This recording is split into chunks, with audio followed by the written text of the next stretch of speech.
All right, everyone. A couple days ago, Brittany Pettibone and Martin Sellner were actually detained within the UK. I believe that they are now, as of this time, back in Austria because I think the update was yesterday. They said, oh, yeah, they're going to be, basically sent back to Austria tomorrow. What happened, apparently, was that Brittany Pettibone was planning to interview Tommy Robinson, actually. In the UK, who's basically the far right individual, and an actual far righter, not like Sargon is a far right extremist, a la maybe like Jared Holt or something. I mean, actually on the sort of identitarian right, or I don't know, fiscally maybe on the left, who knows? Was planning to interview him. And they detained her and her partner at the airport, and they're like, I don't bloody think Sharia allows it, I suppose. Literally, they wouldn't let him go, and they just, detained him there for several days. Literally, for a few days, they were political prisoners. Because the justification given was basically, oh, he's an extremist, so we're not going to let you in, we're not going to let you interview him. And I guess the idea is that they didn't want his material getting out into the wider world. See, in the UK... they've got a police state. They've got a 1984, the eyes are watching you, Uncle Sam style censorship system. I think you have to opt in to even be able to view pornographic content now there, and you have to have literally a license to own a television in the UK. So it's dystopia. It's not like here in the United States where, relatively speaking, yeah, we have problems. We have big tech firms breathing down our neck now. Generally speaking, though, the First Amendment's pretty ironclad. It's been pretty consistent up through the technological era, for the most part. Now, there are some exceptions, but it's certainly better than the UK, and way better than Germany. UK is trying to compete with Germany and Sweden for who's going to censor the most political material, I guess, at this point. But this is disgraceful. Now, can you imagine? Let's look at a possible counterpart. Let's say there's some left-wing activists. They're like women's rights and feminism or something. They go to India or Pakistan. They get detained for several days in the airport for being like, oh, well, that's blasphemous, or this is politically, we don't like it. You're planning to interview some women's activist in Bangladesh, and, the Bangladeshi government doesn't like it. They consider that to be an extreme viewpoint because they're like, oh, they break our culture. It's against our religion or something. Can you imagine if a U.S. major YouTube figure were to try to do that, get detained? Probably politicians here would say something about that now, wouldn't they? I think that it might be in the news. I wouldn't have to look up Pettibone on Twitter to see what the fuck is happening and then filter for live results. I wouldn't have to, because it would be in the news. Politicians would be talking about it. Activists here would raise a stink. NGOs would raise a stink. Oh, right to free speech was violated. This is basically being detained for political reasons. Big no-no. This person's from the U.S. They should be treated with more respect. They're not doing anything even illegal in the host country. It's not illegal, as far as I know, in the U.K. for someone to say, hey, I'm going to interview this person who has maybe what the U.K.'s government considers to be an extreme viewpoint.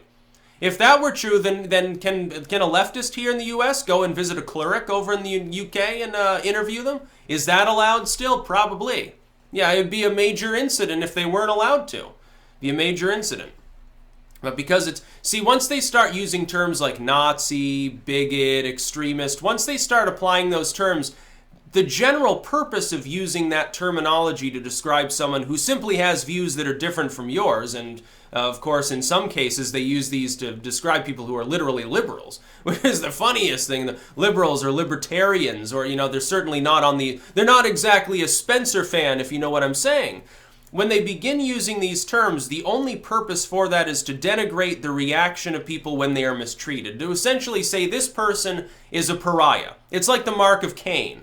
It's like a scarlet letter. This person should not be ideologically protected. So, thus, you can get the normies in your society, the polite people, the normal people, whatever you determine is mainstream. Don't rock the boat. Hey, I feel just fine. Things are I've got my picket fence in my 2-car garage. That sort of lifestyle.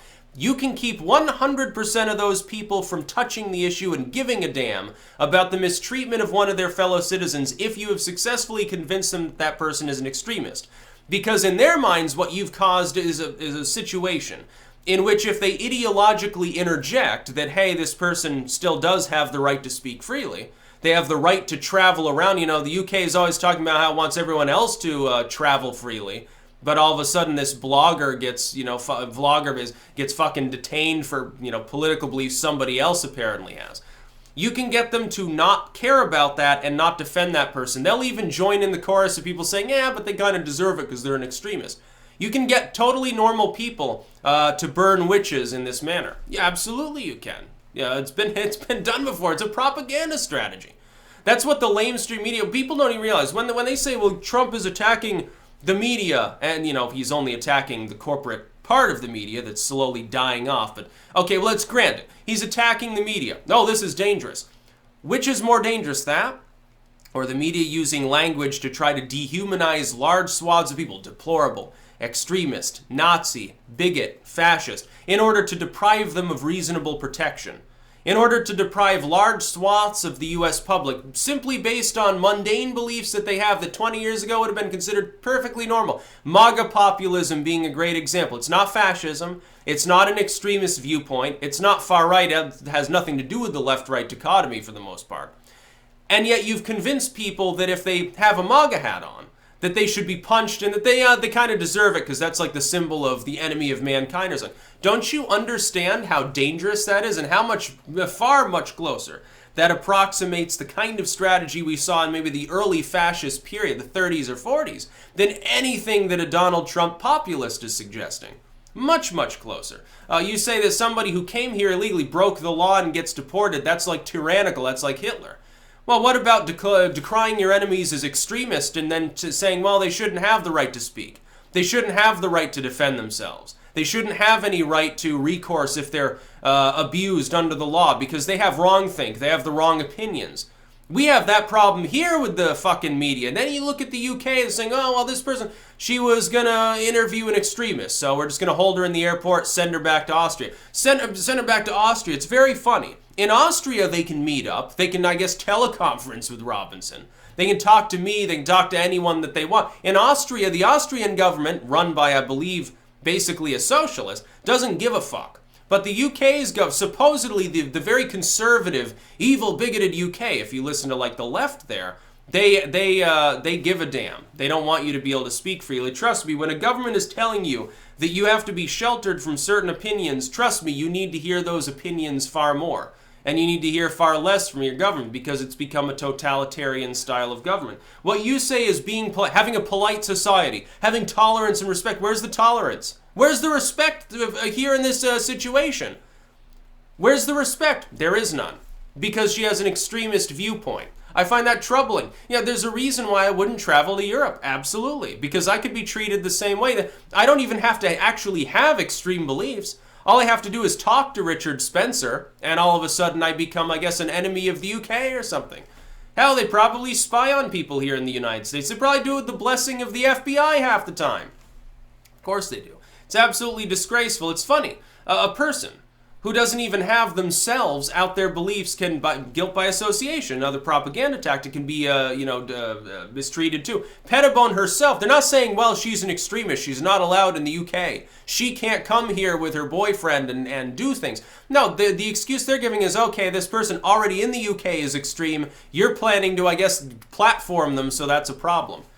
This would have been a major incident if the shoe was on the other foot and this were a liberal activist going over there to talk to somebody who was just extreme, the Antifa leader or something, a member of the UK's Communist Committee. Oh, you can't do that. You can't talk to them. They have the wrong political beliefs. We don't want them platformed. We're afraid it'll be an incident or something. So you wait here in the airport and we're putting you in a cell for several days. No, you can't see your boyfriend. You know, we're not charging you with anything. There's no criminal charges. You've broken no law. We're just going to detain you and deprive you of your rights. Must be so fucking wonderful to live in the UK. It rains 300 days a year, and then you have to deal with this shit. You can't even have a good, enlightened government. You can't even have liberty to wander around your rainy island. That's crazy talk. Yeah, you go to Wales, you probably don't get treated like that. The Welsh authorities wouldn't care, maybe. I guess the English authorities do. Aren't they supposed to be the most conservative? Like, Scotland's off in La La Land, and North Ireland's like, maybe kind of, sort of, we would still, leave and join actual Ireland. And then, like, England is supposedly like the Tory party bloc or something, I guess. And then this happens. It's like a total dystopia. You don't even realize it. You're calling it a polite society. Saying, oh, well, of course, we shouldn't be platforming extremists. Of course we shouldn't be doing that. You don't even realize what slaves you are. You don't even realize what you're fucking doing. You've been so fooled by generational propaganda.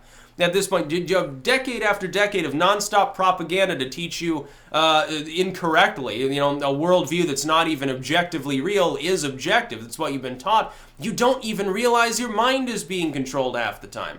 I mean, it's astonishing. The UK now blocks certain YouTube channels. Like mine, any given day, my channel will probably be blocked in the UK. Hell, it'll probably be blocked for making this video.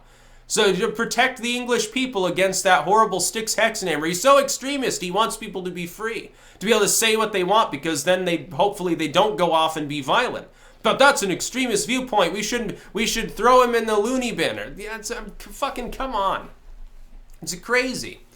The UK is run by a government that apparently doesn't even, I mean, this would have been a major incident. If it were anywhere else for any other reason, it would have been major. The Washington Post would be running a page one story. CNN would be talking about it. Judge Napolitano would be up there saying how horrible it was that one of our closest allies would have this happen. And how it was a slap in the face of liberty, and how can the Western world falter so much away from the concept of civic pride and liberty? They would be saying these things, no, that person's an extremist, so we're not going to defend them. Because they're cowards. They're not going to speak out against it. A bunch of YouTubers have to do it. That's why we need to get rid of the corporate media. They're cowards. They're not going to stand up for even a U.S. citizen's rights overseas anymore. They don't even give a fuck. As long as if you've been labeled any sort of political or social moniker at all, you're an extremist, you're a zealot, you're a fanatic, you're a bigot, you're whatever, they're not going to defend you. It doesn't matter how much you're abused.